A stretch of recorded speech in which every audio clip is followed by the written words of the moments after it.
Welcome to today's video. We're going to keep it rather short-ish. I'm going to try to do that. I kind of just don't look at the time though because the Tesla shareholder meeting is going on. I want to get to that as a non-Tesla shareholder, but a potential Tesla shareholder one day in the future. But first, let's stay focused. Let's talk about this stock market because we are seeing the classic performance of the past few weeks. A market that is, at least in the Qs, is green. That's kind of what we notice. It's kind of what we care about. It's kind of what we feel. At least on the index level, that's what we're playing. Besides that, it's very industry sector specific, like energy, for example. And today was a classic day. What do I mean by a classic day? Incredibly narrow divergence, meaning just a few stocks doing incredibly well. And it was actually the most peculiar of stocks doing incredibly well. NVIDIA, AMD, these were the highest concentration, big players. And then, look, Apple was down most of the day. It was down most of the day. Microsoft, okay, that was green, but it was a very, very concentrated market most of the day, if not all the day. More stocks down than up. This is what we've seen, and we've been in this very tight range, and it's high time we break out of this range because there are some things that the market needs to start grappling with. We're going to start with the debt ceiling. That's the most big one.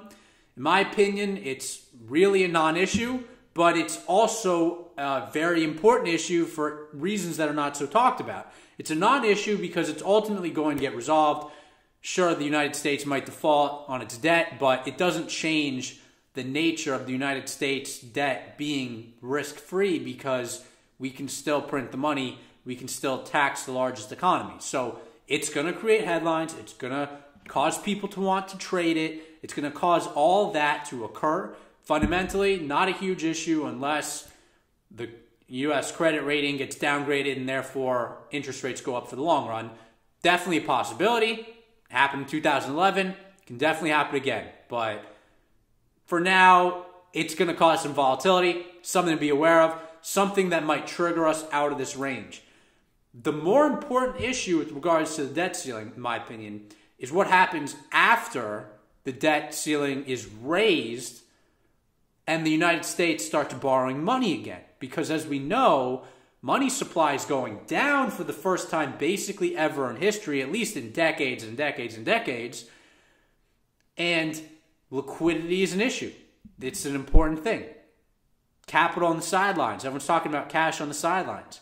Well, if all of a sudden you get people fearful and you have the largest government in the world, the highest spending government in the world, with the biggest deficit in the world, trying to fill its coffers to continue that deficit, guess where that cash is going to come from? You hear all about this record cash on the sidelines? The coffers are going to be filled with that record cash on the sidelines. That's what's going to happen. The United States is going to take that cash on the sidelines through debt offerings, which is equivalent to selling more debt into the market. And when you sell more debt into the market, interest rates go up. So I think that can happen in the more long run here. In the short run, I think, longer-term treasuries can pull back because there might be some fear around it. I've been reducing my exposure to TBT because of that. I still think longer-term rates go higher from here, but I think, from a tactical perspective, maybe in the short run, there's a little nervousness, not so much. So I'm just reducing my exposure, not out of that position completely, not out of the stock. I have some options, have reduced those options. That's my thinking on that. That leads us to the next thing that can possibly pry us out of this event. Today you heard some Fed member, I believe it was Williams, talk about how this is not 2008. It might have been Goolsbee. This is not 2008. That's what they're saying. This is not 2008. Well, this Friday, the ultimate collab, and I'm talking the ultimate collab in world powers, is going down. That is current Fed Chair Jerome Powell and Fed Chair during the '08 crisis, financial crisis, Bernanke. I can't remember his first name. I should know it. Anyways, Bernanke, beard, kind of bald. he is talking with Powell.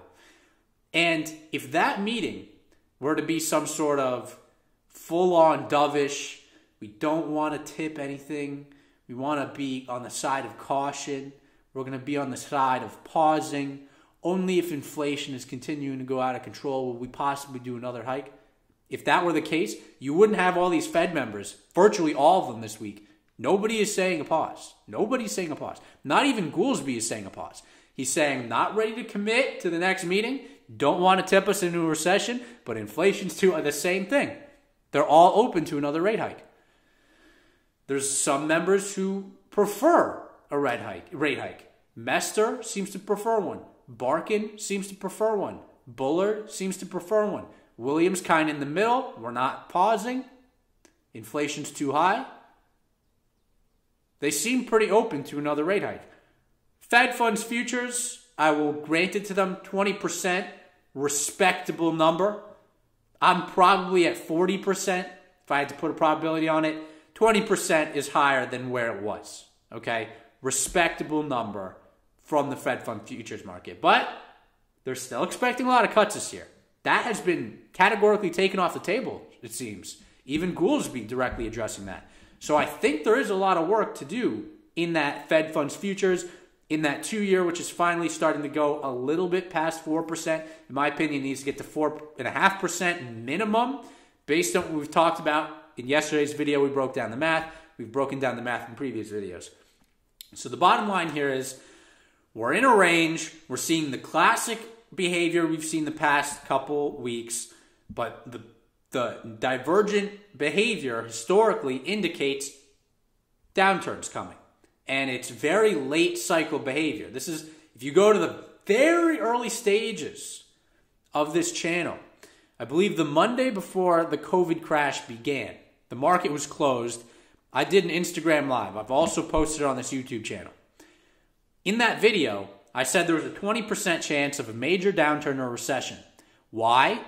Because while the NASDAQ and the S&P 500 and the tech companies were hitting new all-time highs, the Russell 2000 was not. It was actually staying below a previous peak while the rest of the market went above their previous peak from that, this kind of thing. The Russell went like this, and the S&P and the NASDAQ went like this, all-time highs right before COVID. So that showed that people were willing to take risk in these kinds of things because this is where it's very easy to take risk. But when they had to really put their money where their mouth is, they weren't necessarily willing to do so. Late cycle behavior, at least market cycle behavior and this kind of thing. So that's my read on today. It's one day. It's not a crazy day really going on. Nothing crazy is going on. But there's a lot of weird things happening and a lot of mispricing that's been going on. And I've been calling for a reckoning, and I've been skinned alive because of it. But here we are. Maybe we get it. We've been through this before. That's what we do. We are controversial. But in order to make money in the market, you have to be right when others are wrong. What's the Ray Dalio quote? You have to bet against the consensus and be right. So we don't want to we don't want to be crazy, but we want to be betting against the consensus and being right. And maybe it's time to bet against the consensus. Now, we will see. We will see. Adjust your risk accordingly. Okay? That's today's video. And until next time, peace out.